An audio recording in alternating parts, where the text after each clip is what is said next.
Assalamualaikum warahmatullahi wabarakatuh. Waalaikumsalam. Selamat datang berjumpa kembali bersama saya Nurul Wahyuni dalam podcast akademik.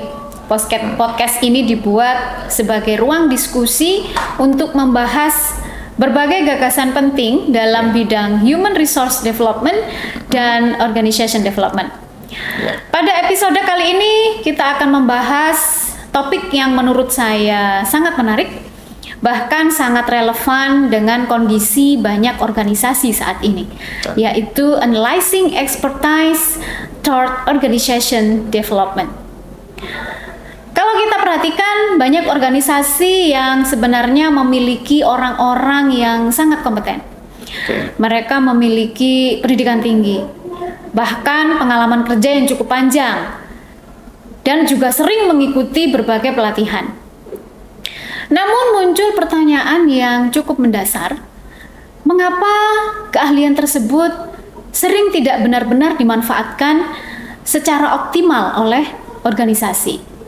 Mengapa potensi individu yang sebenarnya besar tidak selalu berkembang menjadi kontribusi strategis bagi organisasi? Nah, untuk membahas pertanyaan ini, hari ini sudah hadir bersama kita seorang narasumber yang akan membantu menjelaskan berbagai konsep penting yang juga dibahas dalam diskusi kita kali ini. Selamat datang Pak Herianto. Selamat berjumpa kembali. Terima kasih. Senang sekali bisa ikut berdiskusi dalam podcast kali ini ya. Topik menarik ya, terkait dengan expertise dan juga organisasi development. Nah, sebenarnya ini sangat penting untuk dibahas ya, karena banyak organisasi terus terang hari ini sudah memiliki sumber daya manusia yang luar biasa, sumber daya manusianya cukup berkualitas. Namun tantangannya itu adalah bagaimana organisasi tersebut mampu memanfaatkan keahlian sumber daya secara optimal. Itu tantangannya. Seringkali masalahnya itu bukan secara individu atau pada individunya, tetapi pada sistem organisasi itu sendiri. Jadi kondisinya seperti itu ya. Baik, kita mulai dari pertanyaan yang paling mendasar Bapak ya. Dalam beberapa referensi kajian empiris dijelaskan bahwa expertise merupakan aset strategis bagi organisasi. Nah, pertanyaannya adalah, mengapa expertise ini menjadi sangat penting dalam organisasi modern? Ini pertanyaan yang sangat mendasar ya.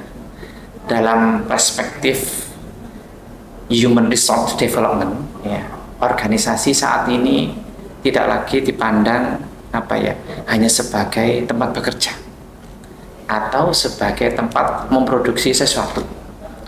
Nah, organisasi tentunya dipandang sebagai sistem pembelajaran.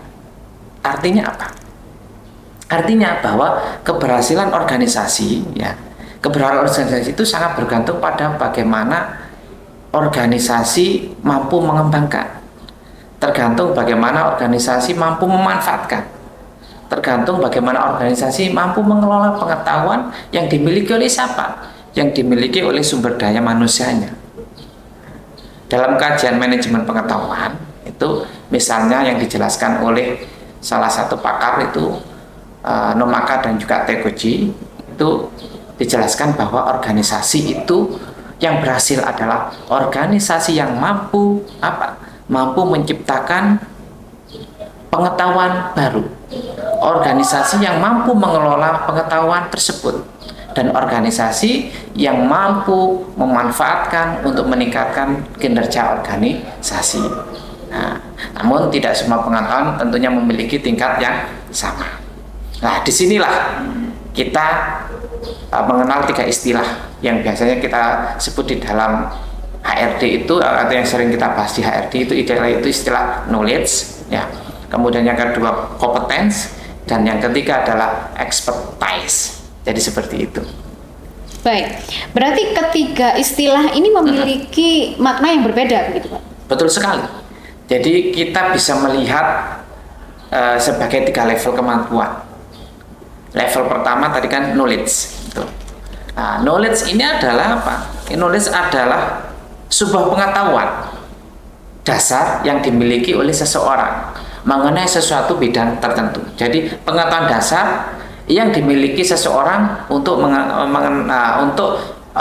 memahami bidang tertentu. Hanya pengetahuan dasar. Misalnya, contohnya dalam bidang pendidikan, ya, seorang guru memahami teori pembelajaran. Kalau dalam bidang teknik mesin, misalnya seseorang teknisi itu memahami bagaimana cara kerja sebuah mesin. Nah, namun memiliki pengetahuan saja itu belum tentu membuat seseorang itu mampu bekerja secara optimal, karena hanya pengetahuan saja. Nah, butuh level yang kedua, namanya kompetensi. Jadi kompetensi itu adalah kemampuan untuk apa? Untuk mengerjakan pengetahuan tersebut dalam pekerjaan yang nyata.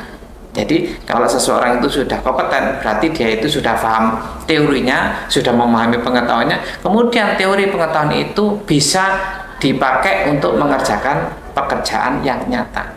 Itu namanya kompeten. Artinya apa?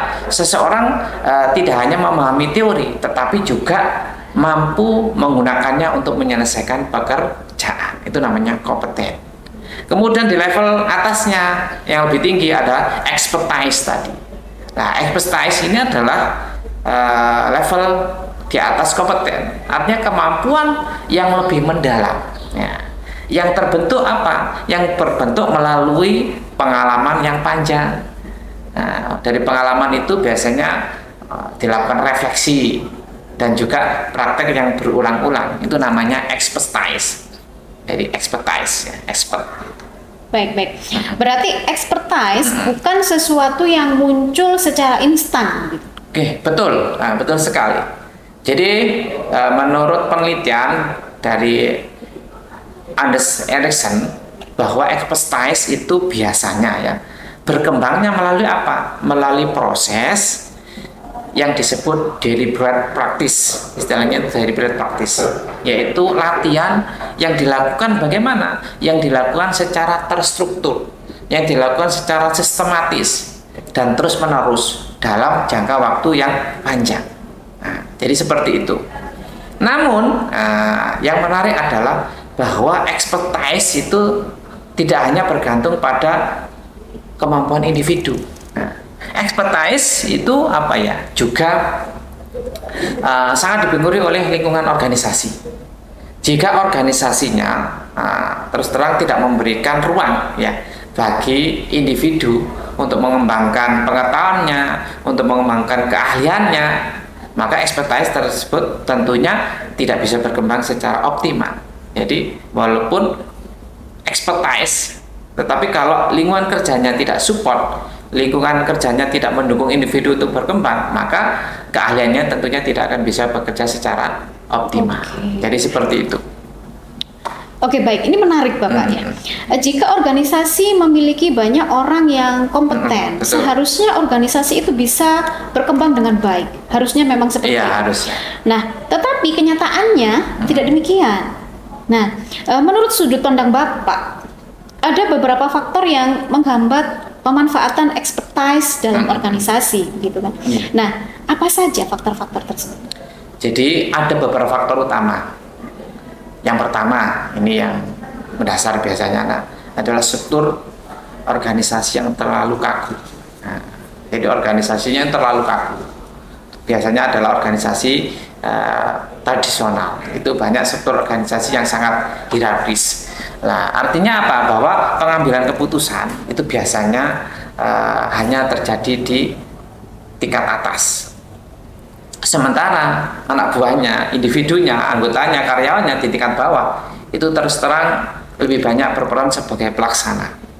Jadi tingkat bawah itu hanya berperan sebagai pelaksana. Akibatnya apa? Banyak ide, gagasan, saran masuknya yang sebenarnya itu sangat baik dari para anggota organisasi tersebut, tetapi tidak pernah benar-benar dimanfaatkan, tidak pernah didengarkan oleh manajemen, tidak pernah dihiraukan oleh atasannya. Nah, ini biasanya seperti itu. Kenapa? Organisasinya terlalu hierarkis dan terlalu kaku. Jadi seperti itu. Baik. Berarti permasalahannya bukan pada individunya. Ya, seringkali memang bukan ya. Jadi banyak organisasi terus terang sebenarnya memiliki orang-orang yang sangat kompeten, orang-orang yang sangat ahli juga. Tetapi sistem kerjanya atau sistem kerja mereka itu tidak memberi ruang bagi individu untuk menggunakan keahlian tersebut. Jadi sistem kerjanya, perusahaannya tidak memberikan ruang kepada individunya untuk menggunakan keahlian tersebut. Ini sering terjadi. Kemudian ada faktor yang kedua, itu biasanya ya yang menghambat pertumbuhan dari ekspertis atau perkembangan ekspertis. Itu yang kedua adalah budaya organisasi yang terus terang mohon maaf itu tidak mendukung pembelajaran. Ini faktor kedua. Jadi budayanya itu tidak mendukung pembelajaran secara individu. Ini menurut kajian-kajian empiris yang pernah ditulis oleh Peter Singh, itu organisasi yang berhasil adalah organisasi yang mampu menjadi learning education atau menjadi learning organization. Yaitu organisasi yang terus-menerus belajar, organisasi yang senantiasa beradaptasi. Itu adalah organisasi yang berhasil. Namun dalam prakteknya terus terang ya, tidak semua organisasi memiliki budaya seperti itu. Misalnya, ini contoh kasus di lapangan. Kesalahan itu dianggap suatu kegagalan. Jadi kalau salah itu berarti gagal. Padahal kan tidak seperti itu. Karena salah itu bagian dari proses belajar atau proses pembelajaran. Kemudian ketika ada ide baru, ini ada usul baru, gagasan baru, itu biasanya sering ditolak. Kemudian ketika diskusi, ada kritik, saran, dan masukan, itu biasanya tidak mendapat tempat, tidak mendapat support atau dukungan. Akibatnya apa? Akibatnya individu itu terus terang menjadi tidak berani. Berani apa? Tidak berani mengungkapkan ide gagasannya, tidak berani untuk mengembangkan ide atau inovasinya. Karena itu tadi budayanya tidak mendukung untuk belajar. Gitu ya. Baik, semakin menarik Bapak ya. Saya rasa hal seperti ini juga sering terjadi di organisasi pendidikan ataupun birokrasi, seperti itu kan? Iya, betul sekali. Ya. Kejadian seperti itu sering terjadi di dalam birokrasi, di dalam instansi pendidikan, bahkan juga ya di perusahaan seperti itu. Gitu. Kemudian ada faktor yang ketiga juga, ini menghambat juga perkembangannya ekspertise, itu biasanya adalah, mohon maaf, kepemimpinan yang kurang memberdayakan. Jadi leadernya itu kurang bisa memberdayakan anak buahnya, kurang bisa memberdayakan anggotanya. Nah, ini kalau menurut kajian empiris, menurut Gary Luke itu, kepemimpinan yang efektif tidak hanya mengatur pekerjaan. Jadi dikatakan bahwa kepemimpinan yang efektif itu tidak hanya mengatur pekerjaan, tetapi juga mampu memberdayakan. Jadi dikatakan efektif itu jika mampu memberdayakan. Memberdayakan siapa? Memberdayakan individu. Agar apa? Agar menggunakan kemampuannya secara optimal atau agar bisa menggunakan kemampuan terbaik dari individu sendiri. Nah, namun ya dalam prakteknya itu masih banyak sih memang pemimpin atau leader yang lebih fokus, mohon maaf, itu hanya sifatnya sebagai kontrol, ngawasi, apalagi awas-awasan gitu dibandingkan pengembangan. Akibatnya apa? Potensi yang terus terang yang dimiliki oleh individu itu kurang bisa berkembang dengan baik. Jadi kondisinya seperti itu. Baik. Nah, di sini muncul konsep penting yang kita bahas pada diskusi kali ini, Bapak, yaitu organization development. Iya, betul. Gitu. Nah, sebenarnya apa yang dimaksud dengan organization development ini? Organization development atau sering kita sebut dengan OD. Ini adalah pendekatan sistematis. Maksudnya apa? Pendekatan sistematif untuk melakukan perubahan organisasi. Menurut Cumming dan Worley, nah itu organisasi development itu merupakan proses perubahan. Perubahannya seperti apa? Perubahan yang direncanakan, yang sistematis dalam rangka apa? Dalam rangka untuk meningkatkan efektivitas organisasi melalui intervensi yang berbasis ilmu perilaku. Itu menurut Cumming dan juga Worley. Nah, artinya apa? Organisasi development ini hanya fokus pada struktur UD itu tidak hanya fokus pada struktur organisasi, tetapi juga pada berbagai aspek lain, seperti contohnya perilaku individunya itu juga diperhatikan. Kemudian dinamika kelompoknya itu juga diperhatikan, dan yang paling penting juga pada saat mengembangkan OB itu juga memperhatikan namanya budaya organisasi. Jadi seperti itu.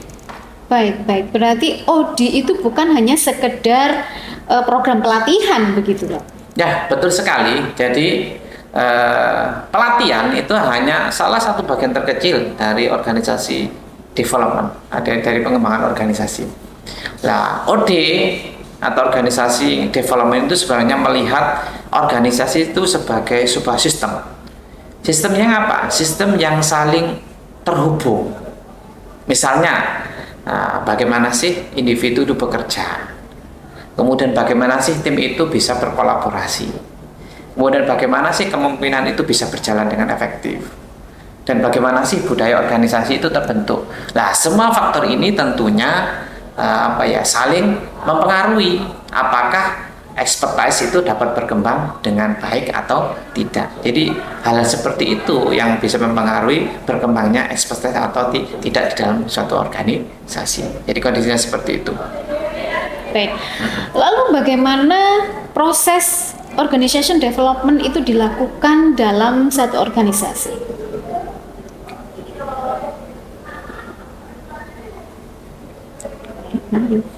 Biasanya proses organisasi development itu dimulai dengan apa? Dimulai terus terang dari diagnosis organisasi. Nah, diagnosis organisasi itu berarti kan kita mengumpulkan berbagai data, ya. Untuk apa? Untuk memahami kondisi organisasi secara objektif. Nah, data itu biasanya bisa diperoleh dengan beberapa cara. Data itu bisa dikumpulkan dengan cara misalnya wawancara. Jadi wawancara kepada anggota tim, kemudian melalui observasi, dan juga melalui analisis kerja. Itu diagnosis dari organisasi. Tujuannya apa? Nah, tujuannya itu yang utama adalah untuk memahami sebenarnya akar masalahnya itu seperti apa yang dihadapi oleh organisasi. Itu perlu namanya diagnosis organisasi. Jadi seperti itu. Oke, setelah diagnosis dilakukan, kemudian apa langkah berikutnya? Langkah berikutnya setelah kita melaksanakan diagnosis organisasi, langkah berikutnya adalah action research. Jadi action research itu bisa dikatakan penelitian tindakan. Jadi action research itu adalah pendekatan perubahan yang menggabungkan analis masalah dengan tindakan perbaikan. Itu namanya action research. Nah, biasanya proses ini tentunya dilakukan beberapa tahap, ya. Tahap yang pertama yang kita lakukan pada saat action research itu biasanya adalah mengidentifikasi masalah. Jadi sebenarnya masalahnya apa sih yang terjadi di organisasi itu sendiri. Kemudian setelah itu dari masalah kan kita bisa mengumpulkan bukti. Kemudian bukti-bukti yang dikumpulkan dianalisis datanya. Nah, terus setelah dianalisis datanya, maka kita bisa merancang bentuk intervensinya seperti apa. Setelah kita rancang intervensinya, maka langkah berikutnya adalah kita terapkan perubahannya tersebut. Kita implementasikan perubahan tersebut, dan yang terakhir adalah biasanya kita melakukan analisis hasilnya. Jadi kita evaluasi hasilnya. Itu tahapan-tahapan di dalam melaksanakan action research. Nah, melalui action research organisasi tidak hanya berubah biasanya, tetapi juga belajar dari proses perubahan tersebut. Jadi seperti itu. Jadi melalui action research, jadi organisasi itu tidak hanya berubah, tetapi juga belajar dari proses perubahan tersebut. Jadi seperti itu, ya, langkah yang kedua. Oh, baik, Bapak. Jika kita melihat dari seluruh pembahasan kita kali ini, apa implikasinya bagi human resource development? Implikasinya sih sangat besar, ya. Dalam pendekatan tradisional human resource development itu HRD sering hanya berperan sebagai penyelenggara pelatihan, itu yang terjadi. Namun dalam praktek modern, dalam sudut pandang modern, ya, HRD memiliki peran yang jauh lebih strategis. Nah, HRD itu tentunya harus berperan sebagai apa? Sebagai yang pertama itu sebagai strategic partner. Jadi partner yang sangat strategis. Kemudian yang kedua, HRD berperan sebagai apa? Organisasional change agent. Artinya agen perubahan organisasi. Artinya apa? Human resource development ini harus mampu menghubungkan apa? Menghubungkan antara pengembangan individu dengan perubahan organisasi. Nah, jika HRD hanya fokus pada pelatihan individu, tetapi sistem organisasi tidak berubah, maka expertise terus-terusan tidak akan berkembang secara optimal. Kalau HRD-nya itu fokus pada pelatihan secara individu, tetapi kalau organisasinya itu tidak berubah, terus terang expertise-nya itu tidak akan bisa berkembang secara optimal. Jadi itu kesimpulannya lah. Gitu. Baik. Dari diskusi kita yang sangat menarik pada hari ini, saya dapat menyimpulkan beberapa poin, Bapak. Yang pertama, expertise merupakan aset strategis organisasi yang tidak hanya bersifat individual, tetapi juga kontekstual. Iya, betul. Kemudian yang kedua, banyak organisasi sebenarnya memiliki sumber daya manusia yang kompeten, tetapi struktur organisasi, budaya kerja, dan juga sistem kepemimpinan yang sering menghambat pemanfaatan keahlian tersebut. Betul kemudian yang ketiga, organization development menjadi pendekatan penting untuk membuka dan mengoptimalkan potensi expertise dalam organisasi. Ya, betul sekali. Jadi organisasi yang mampu memanfaatkan expertise secara optimal, saya katakan bahwa organisasi yang mampu memanfaatkan expertise secara optimal adalah organisasi yang mampu mengintegrasikan pembelajaran individu dengan apa? Dengan perubahan organisasi secara sistematis. Itu kata kuncinya. Jadi organisasi yang mampu memanfaatkan expertise secara optimal adalah organisasi yang mampu mengintegrasikan pembelajaran individu dengan perubahan organisasi secara sistematis. Jadi seperti itu. Baik Bapak, terima kasih atas penjelasannya yang sangat luar biasa pada hari ini. Sama-sama. Terima kasih banyak atas diskusi yang sangat menarik ini. Semoga podcast ini dapat memberikan wawasan baru mengenai bagaimana organisasi dapat memanfaatkan potensi terbaik dari sumber daya manusianya. Sampai jumpa pada diskusi akademik berikutnya. Terima kasih. Wassalamualaikum warahmatullahi wabarakatuh. Waalaikumsalam warahmatullahi wabarakatuh.